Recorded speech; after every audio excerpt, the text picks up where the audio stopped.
There are symbols hidden in plain sight, ancient markings, etched into the stones of forgotten temples, whispered in secret rites, and inscribed in old grimoires locked away from the common eye. Some call them mere superstition. Others claim they are the key to unlocking the deepest mysteries of existence. But what if I told you that one of these symbols, a sigil, has the power to alter your reality? That for centuries, mystics, sages, and secret societies have guarded its true purpose, ensuring that only the worthy could wield its power. This is not just another historical relic or decorative emblem. This sigil is an ancient technology of the mind, a tool that can bridge the gap between thought and manifestation. Those who have truly understood its nature have used it to reshape their lives, attract abundance, heal the body, and even access hidden realms of consciousness. But here's the real secret: almost everyone gets it wrong. While countless books and modern guides speak about sigils as mere symbols of intention, very few understand their true function as energetic gateways. Where did this sigil come from? How was it used in ancient mystery schools? And most importantly, how can you use it today to transform your life? In this video, we're going to break down the hidden origins of this powerful sigil and its use across different civilizations. The true mechanics behind why it works, not just on a psychological level but on an energetic one. And the exact steps to activate its power in your life. This is not just another law of attraction trick. This is an ancient method, one that has been used for centuries by those who understood the deeper fabric of reality. Before we continue, make sure to subscribe to the channel. You won't want to miss what's coming next. Now, let's dive into the past, where this mystery begins. The use of sigils is far older than most people realize. While modern interpretations often tie them to contemporary chaos magicians like Austin Osman Spare, the truth is that sigils have been a part of spiritual and magical traditions for thousands of years, spanning multiple civilizations and belief systems. Ancient civilizations and sigil magic, long before the Middle Ages, before the Renaissance alchemists and the grimoires of European occultism, sigils were already in use. The oldest recorded symbols of this nature date back to Mesopotamia, where Sumerian priests inscribed divine symbols onto clay tablets, believing these markings could summon celestial forces and influence reality. In ancient Egypt, hieroglyphs were more than just a means of writing, they were considered living symbols infused with divine power. Some of these glyphs were placed in tombs and temples, believed to guard the dead, channel energies from the gods, or open the way to the afterlife. The Jed pillar, the Ankh, and the Eye of Horus were not just religious motifs, they were sigils with embedded esoteric significance. The Hebrew mystical tradition of Kabbalah contains deep references to sigil-like structures. The 72 names of God, for example, were said to hold powerful vibrational energy, capable of altering reality when used correctly. The Sefer Raziel, a medieval Jewish text on angelic magic, describes how combinations of letters and symbols were used to commune with higher beings. Meanwhile, in the East, Taoist sorcerers in ancient China practiced a form of sigil magic known as Fu talismans, sacred symbols drawn with special ink, designed to manipulate energy, dispel negativity, or summon spiritual assistance. These sigils were often burned, their ashes mixed with water and consumed, symbolizing the internalization of their power. Across the ocean, in Norse traditions, the runes of the elder Futhark were more than just an alphabet, they were powerful sigils of transformation.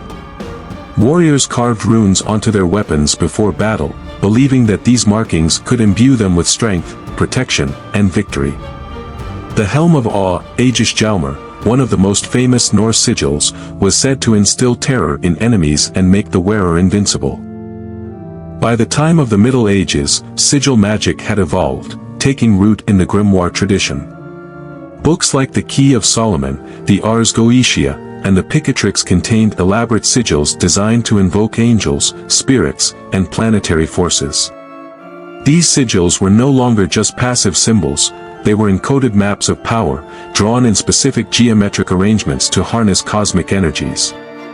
Perhaps one of the most misunderstood figures in sigil magic was John Dee, the 16th century scholar, mathematician, and occultist who served as an advisor to Queen Elizabeth I. Dee, along with his squire Edward Kelly, claimed to have received Enochian sigils directly from angelic beings, sigils that opened dimensional gateways and allowed communication with higher realms. It wasn't until the 20th century that sigil magic was reintroduced in a simplified form, thanks to Austin Osman Spare.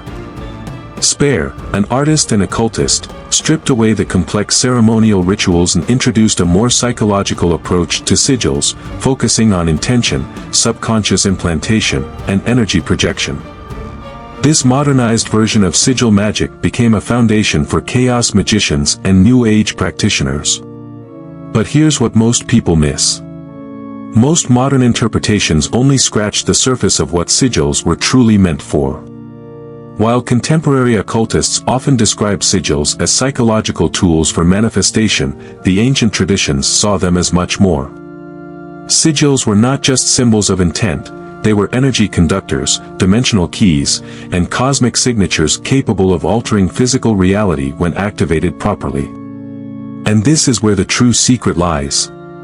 A sigil is not just about what you write or draw, it's about how you charge it, how you activate it, and how you integrate its power into your being. But before we dive into that, we need to break down the mechanics of how sigils actually work. Why they can influence reality, and how they bridge the gap between thought and manifestation. Sigils are often misunderstood because people focus on the physical symbol without realizing that the real power lies in the process behind it. To fully grasp why sigils work, we need to explore three core principles: the law of imprint, how symbols bypass the conscious mind and plant seeds in the subconscious; the energy encoding process, why sigils act as vibrational signatures rather than mere drawings; activation and release, the secret behind charging and forgetting a sigil for maximum effect. 1. The law of imprint, how sigils bypass the conscious mind. Your conscious mind is like a guard at the gate of reality. It filters information, blocks doubts, and dismisses things that don't fit within its logical framework. However, the subconscious mind operates differently. It absorbs patterns, symbols, and emotions without questioning them. This is where sigils come in. A properly designed sigil is not just a symbol, it's a Trojan horse. It disguises your intention as an abstract mark, slipping past the logical barriers of the conscious mind and embedding itself deep into the subconscious. Ancient mystics understood this well. That's why many spiritual traditions encoded their wisdom in symbols rather than words.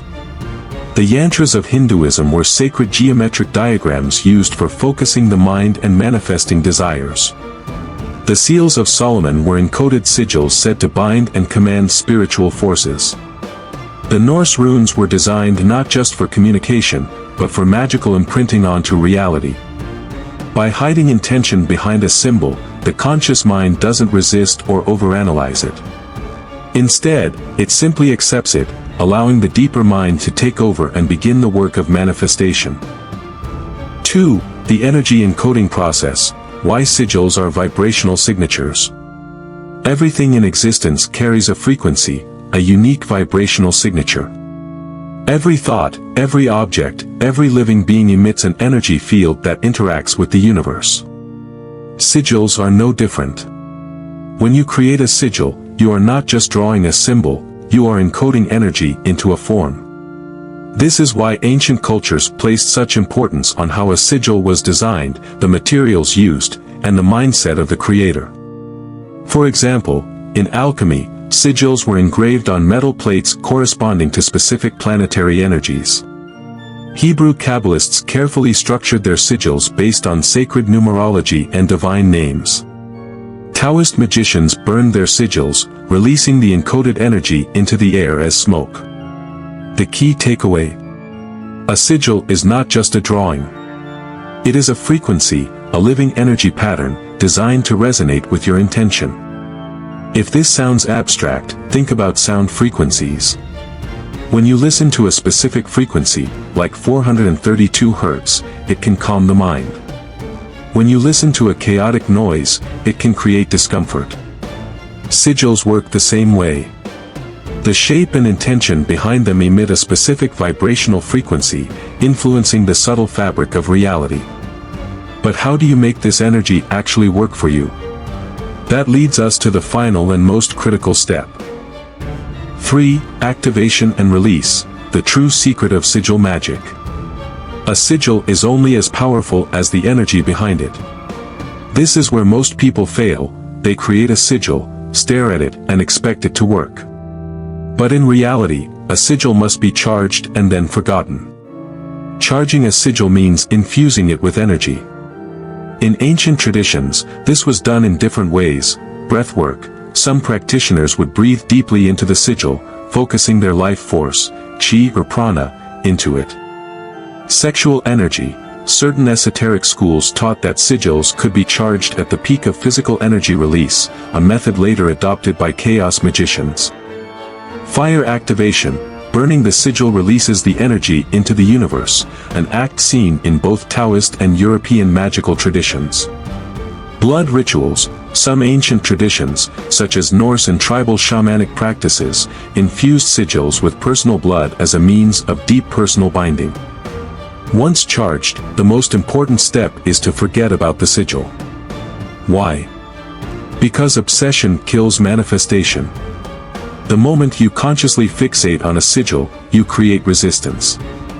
The energy stays locked in a state of expectation rather than flowing into reality. This is why ancient magicians often created sigils in deep trance states, activated them, and then moved on. They understood that detachment allows energy to flow freely. The half-truths of modern sigil magic. Today, many books and guides focus only on the psychological aspect of sigils, treating them as tools for self-suggestion rather than actual vibrational keys. But the ancients knew better. A sigil is not just a mental trick, it's a frequency, a code that interacts with the energetic structure of reality. Now that we understand how sigils work on a fundamental level, the next step is crucial. How do you create your own sigil using the correct method? What materials and rituals should you use for maximum effect? And what mistakes should you avoid? Now that we've uncovered the true mechanics behind sigil magic, how they bypass the conscious mind, act as vibrational signatures, and require detachment to work, let's dive into the exact process of creating and activating a sigil the right way. There are many different sigil-making techniques, but the one I'm about to show you is based on a fusion of ancient principles and modern refinement, the same method used in esoteric traditions, but streamlined for clarity and effectiveness. Step 1. Define your intention clearly, but avoid this mistake. Before you even pick up a pen, you must be absolutely clear about what you want the sigil to manifest. But here's where many people go wrong. They phrase their intentions the wrong way. They focus on direct, present tense, positive statements. For example, let's say you want to manifest financial stability. Many people would write, "I want more money." This keeps you in a state of wanting. "I will be rich." This keeps the result in the future, never the present. Instead, phrase it as if it's already real. "I am financially secure. Abundance flows effortlessly into my life." The subconscious works best with definitive, present-moment affirmations. Once you have your intention, write it down in a single, concise sentence. Step 2. Reduce the statement into a symbol. This is where the magic happens. Now, you'll convert your sentence into a sigil. 1. Remove all vowels from the sentence. 2. Remove duplicate consonants to simplify it. 3. Arrange the remaining letters into an abstract symbol. Let's use the example, "Abundance flows effortlessly into my life." Remove vowels, BNDNCFLWSFRTLSSNTMLF. Remove duplicate letters, BNDCFLWSRTM. Combine the letters into a unique design, merging and intertwining them. This symbol is your sigil, a coded representation of your desire, now hidden from the conscious mind. Many esoteric traditions believed that the act of distilling intent into a symbol made it more potent. The ancient runes, Kabbalistic sigils, and Egyptian hieroglyphs all followed this principle of compression, condensing power into a single mark. Step 3. Charge your sigil. This is where the energy comes in. A sigil is only as powerful as the energy behind it. This is where you charge it, infusing it with intent. Different traditions have different methods, but the most effective include: fire method, burn the sigil while visualizing its energy being released into the universe. Breath method, hold the sigil, breathe deeply, and exhale forcefully onto it, transferring your energy. Sexual energy, a powerful but controversial technique used in ancient tantric and chaos magic traditions, where energy at the peak of physical release is directed into the sigil. Blood method, used by some Norse and tribal traditions, where a drop of personal blood anoints the sigil, binding it deeply to the user. Candle charging, placing the sigil under a candle and allowing the heat and flame to energize it. Whichever method you choose, the key is focus. As you charge the sigil, feel the reality of your intention as if it has already happened. The more vividly you can experience this, the stronger the sigil's imprint. Step 4, the most overlooked step, forgetting the sigil. Once your sigil is created and charged, you must let it go. This is what separates successful manifestations from failures. If you obsess over the sigil, you trap its energy in the realm of thought. If you release it, it enters the fabric of reality and begins manifesting. This is why ancient magicians burned, buried, or even lost their sigils on purpose. By removing it from their conscious awareness, they ensured that the intention would sink into the subconscious, where it could work freely. Modern practitioners often choose to destroy the sigil, burn it, shred it, throw it into moving water. Hide it away, place it somewhere they'll forget about it. Ignore it completely, trust that it's done and move on. Why this works, the science behind it. Even if you approach this from a purely psychological perspective, this method aligns perfectly with cognitive science and quantum principles. Psychology, the subconscious mind processes symbols more effectively than words. By transforming a desire into a sigil and embedding it in the subconscious, you activate automatic behavioral patterns that align you with your goal. Quantum theory, some physicists suggest that observation collapses quantum potential into reality. When you release a sigil, you allow it to operate in the quantum field of possibilities, instead of locking it into doubt and overanalysis. Neurology, studies on neuroplasticity show that repetitive focus on an idea strengthens neural pathways. When you create and charge a sigil, you reinforce belief systems that support its manifestation. This is why ancient mystics, Kabbalists, and Taoist sages considered symbols to be keys to unlocking hidden dimensions. They condition the mind, direct energy, and influence reality at an unseen level.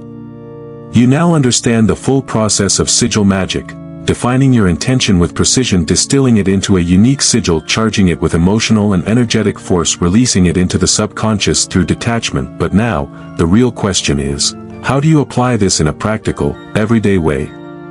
Can sigils be used for protection, healing, financial success, or even deep spiritual awakening? Now that you understand the true power behind sigils, how they work on both an esoteric and scientific level, and how to properly create and activate them, let's move into the most important part: how to use them effectively in your daily life.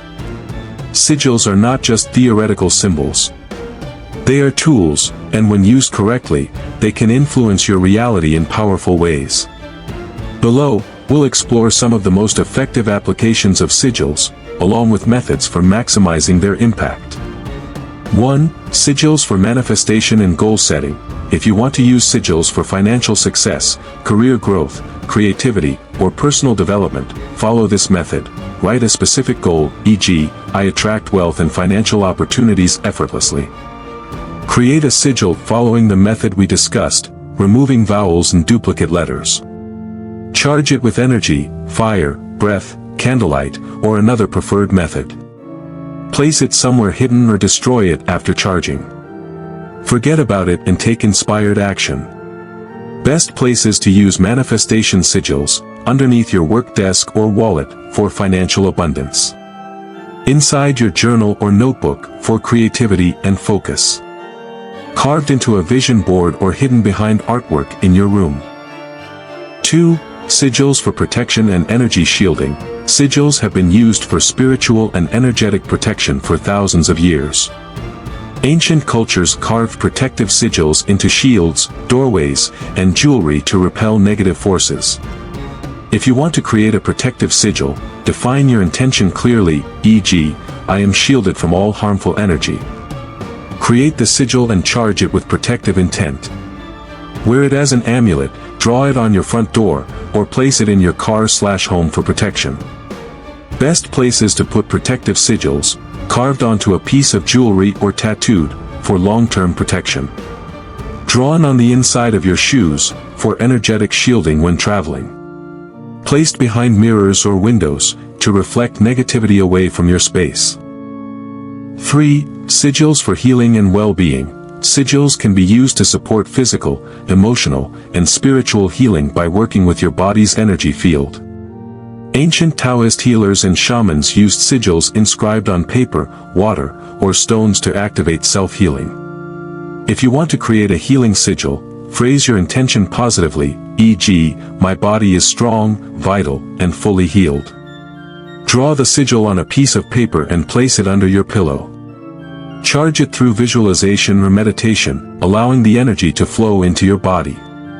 Drink charged water. Write the sigil on a piece of paper, place it under a glass of water, and let it sit for a few minutes before drinking. Best ways to use healing sigils: placed under your mattress or pillow, for subconscious healing. Drawn onto bathing water, for cleansing and renewal. Used in energy healing sessions, combined with Reiki or meditation. 4. The sigils for enhancing spiritual awakening. Mystical traditions often used sigils as gateways to higher consciousness. In Kabbalistic, Hindu, and Taoist traditions, certain symbols were believed to activate inner vision, lucid dreaming, and psychic awareness. If you want to create a sigil for spiritual awakening, phrase your intention, e.g., I experience profound clarity and wisdom. Create the sigil and charge it in a sacred space, during meditation, prayer, or a ritual. Use it in dream work or astral projection by placing it under your pillow before sleep. Meditate on the sigil while focusing on expanding awareness. Best ways to use spiritual sigils: drawn onto a meditation mat or altar. Used in lucid dreaming exercises, kept near the bed or under a pillow. Placed on a vision board for higher consciousness and insight. 5. Sigils for relationships and attraction. Whether it's strengthening a relationship, attracting love, or fostering deeper connections, sigils can be powerful tools for shifting emotional dynamics. To create a sigil for love and relationships, define your intention clearly, e.g., I attract deep, meaningful, and fulfilling connections. Create the sigil and charge it using heart-centered energy. Carry it with you, on a piece of jewelry, in a phone case, or as a small charm. Place it under your bed or mirror to reflect love into your life. Best ways to use love sigils: drawn on a small charm or bracelet, for personal attraction energy. Placed under a candle during a relationship-strengthening ritual. Kept in a journal where you write affirmations about love and connection. Avoid these common mistakes. Avoid overcomplicating your sigil. Simplicity is key. If a sigil is too elaborate, it becomes difficult for the subconscious to process. Don't share your sigil with others. Sigils work best when they remain private, as external energy can dilute their potency. Trust the process. If you doubt your sigil, you create resistance. Release attachment and allow it to unfold naturally. Be specific but not rigid. If you create a sigil for a new job, allow the universe to bring the best opportunity instead of forcing a specific outcome. Now that you've learned how to create, activate, and apply sigils, you're ready to start using them in your daily life. These ancient symbols are far more than just drawings. They are powerful tools that bridge the seen and unseen, transforming thoughts into reality. Congratulations! You now know the secrets behind one of the most powerful tools in esoteric wisdom, the sigil. What began as a simple symbol is now something far greater, a vibrational key that can unlock countless possibilities in your life. The power is in your hands. From ancient civilizations to modern spiritual practices, sigils have been used to manifest desires, protect the self, heal the body, and open doors to higher consciousness. What's important to remember is that the sigil is not just a tool, it is a mirror of your own potential. When you create a sigil and activate it, you are tapping into an energy that's been waiting for you to access it. But sigil magic, like any ancient art, requires patience, faith, and consistency. The more you practice, the more you will begin to understand its nuances, how to align your desires with the cosmos, how to fine-tune your intentions, and how to trust in the universe's timing. You've learned the process, the history, and the practical application of sigil magic. But here's the deepest truth: the more you use sigils, the more you will realize that they are just the beginning of a much bigger mystery, one that leads you to question the very nature of reality itself. Sigil magic is not just about manifesting what you want. It's about realizing that you are a part of a vast, interconnected web of energy. As you interact with the sigils and their powers, you will start to see that you are not just controlling energy, you are learning to dance with it. This is the beauty of ancient wisdom: it transforms not just your outer reality, but your inner world too. With each sigil, you are carving out space for your spirit to expand, your consciousness to evolve, and your life to align with a deeper sense of purpose. So, as you go forward, I invite you to experiment with sigils. Try them for yourself, don't just take my word for it. Create your own, charge them, and see how the world around you begins to change. If you found this information transformative, subscribe to the channel for more deep dives into ancient wisdom, esoteric knowledge, and spiritual practices. Remember, the power to change your life lies within you, and now you hold the key.